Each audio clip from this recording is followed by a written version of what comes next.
Hey guys, just wanted to make a video to sort of talk about a new Pokemon game I got and played and enjoyed called Pokemon Conquest. Most of you guys who are really into Pokemon probably played this one already, but I got it not too long ago. I actually got it for Christmas and sort of still playing it. Finished the main part and just sort of doing some of the side missions right now. I've always been a fan of Pokemon, but I've also always been a fan of RPG, strategy, tactical games for the Super NES, for the DS, and systems like it. And this is pretty much a marriage of the two. I've never played Nobunaga's Ambition before, but it kind of makes me want to play one of those games because this is sort of a mashup of that in Pokemon.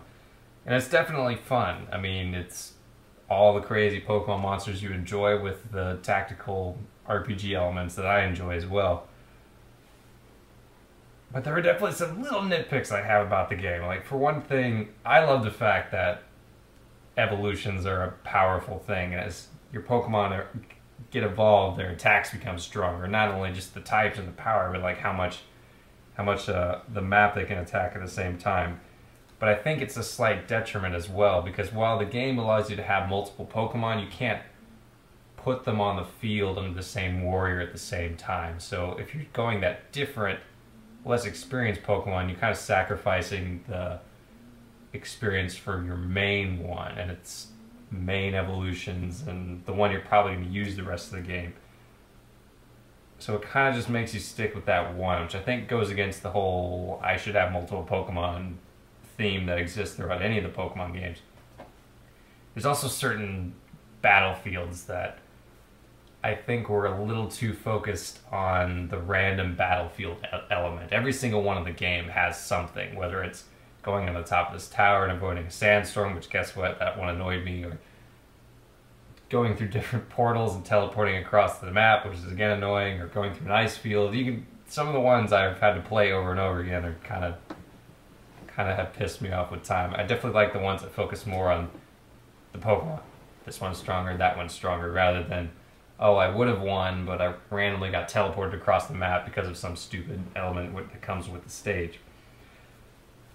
There's also a little weird thing when it comes to sort of the tactical elements of the attacks. Each Pokemon only has one attack in this game, and that's it. So if I have a Rhyperior, which is supposed to be a very powerful Pokemon, I can only hit something 3 spaces away from me in a line once every other turn, which really limits your ability to do things and really makes positioning important to the point where it becomes kind of annoying.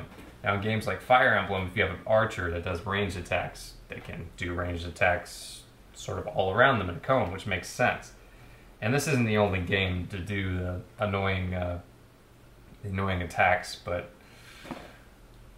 like I mentioned Rhyperior, for example, it seems like to me that Rhydon is almost better just because I can attack right next to it as opposed to having to do this awkward positioning thing. So if your Pokemon doesn't have a good attack, you're kind of stuck with it.